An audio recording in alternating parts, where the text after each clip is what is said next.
Everyone, now the concept of presentation is new organizational structures. So we are here discussing only a few ones.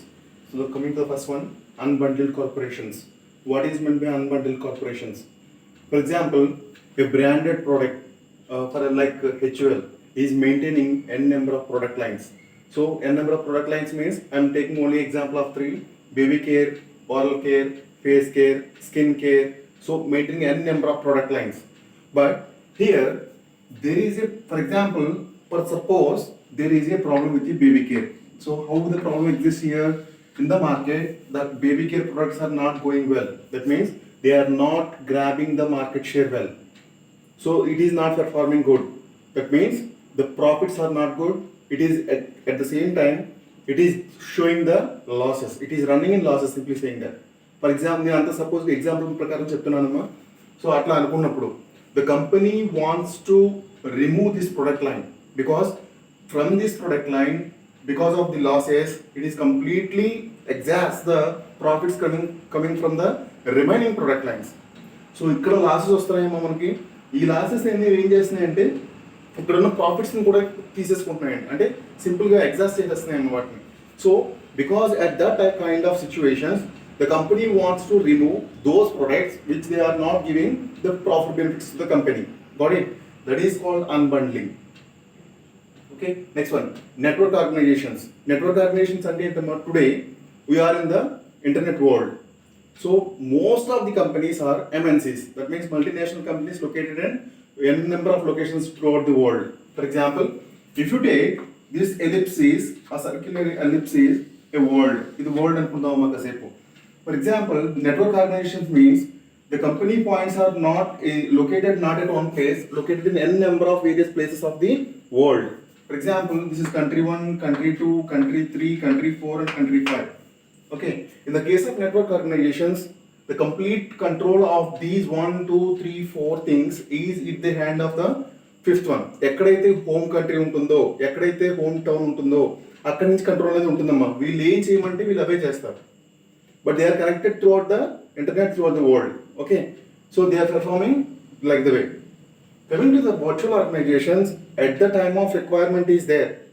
So ఇది కూడా internet type of ఇది కూడా network type of organisation స్ట్రక్చర్ని కలిగి ఉంటుందమ్మా, but it is not in a real way. That means ఇవి establish అయిపోయి ఉంటాయి నెట్వర్క్ ఆర్గనైజేషన్లో అయితే, కానీ వర్చువల్ ఆర్గనైజేషన్స్లో అయితే at the time of requirement, according to the requirement they are existing.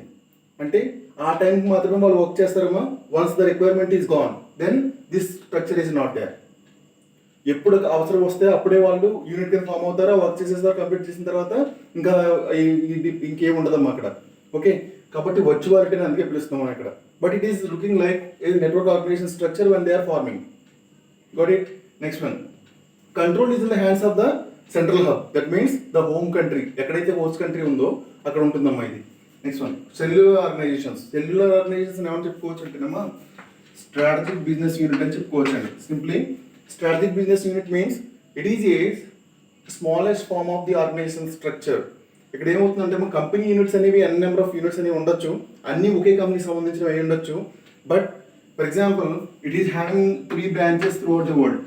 So here every company is giving a chance to taking their own decisions mostly other than the core once. అంటే ఏదైతే top management support లేని decisions ఉన్నాయో those management decisions can be taken by the strategic business units. ఇక్కడ అట్లా కాదమ్మా, decisions అన్నీ కూడా central hub అనే హోమ్ కంట్రీ నుంచి వస్తున్నాయి.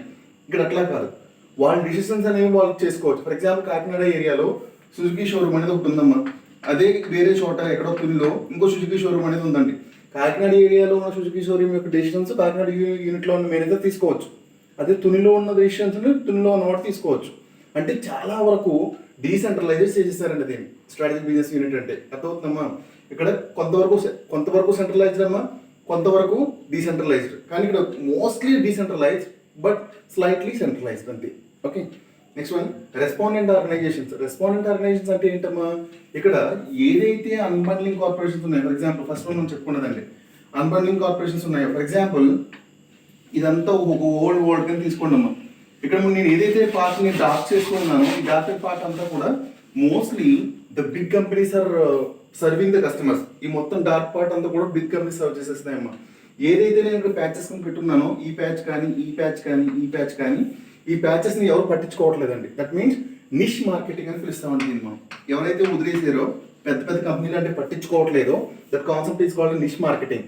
In this case of the respondent organisations it is mostly comes under the niche marketing and focusing on where the locations are not taken by the big bada companies. Got it? So ఇక్కడ మనం ఇంకా చెప్పుకోవాలనుకుంటేనమ్మా, for example ఇప్పుడు hero Honda bike తీసుకున్నాం అనుకోండి. Hero Honda bike లో ఇక్కడ company అనేది దేని మీద ఫోకస్ చేస్తుందమ్మా, అన్ని పార్ట్స్ మీద ఫోకస్ చేయలేదు, కాబట్టి కోర్ పార్ట్స్ మీద మాత్రమే ఫోకస్ చేస్తుంది. ఒక బండికి కానీ ఒక ఆటోమొబైల్ కానీ కోర్ పార్ట్ ఏంటమ్మా, ఇంజిన్. రిమైనింగ్ పార్ట్స్ మీద ఫోకస్ చేయలేకపోతుంది అనుకోండి. ఈ ఇంజిన్ మాత్రం ఏం చేస్తుందంటే ఏదైతే కంపెనీ ఉందో హీరో హోండా అనే కంపెనీ, ఆ కంపెనీ మాత్రమే తయారు చేస్తుంది. రిమైనింగ్ పార్ట్స్ ఏవైతే ఉన్నాయో వాటి మీద కంపెనీ ఫోకస్ పెట్టదు, కానీ those parts are manufactured on the name of the company by the third party company. So third company ఏం చేస్తారమ్మా, సో ముందున్న డూమ్ ఒకరు తయారు చేస్తారు, టైర్స్ వేరొకరు తయారు చేస్తారు, but the name on that product is comes under the hero Honda only. ఏదైతే థర్డ్ పార్టీ తయారు చేస్తూ ఉందో, ఏదైతే మెయిన్ కంపెనీకి ఇది హెల్ప్ చేస్తూ ఉందో, those companies are comes under the respondent organisations. Mostly these are niche marketing strategy, these are following the niche marketing strategies. ఈ విధంగా చెప్పుకుంటాం మా వీటి గురించి. ఓకేనా? ఈ కాన్సెప్ట్ దగ్గర పెట్టుకుని చదివితే మీకు అర్థమవుతుందండి. Thank you.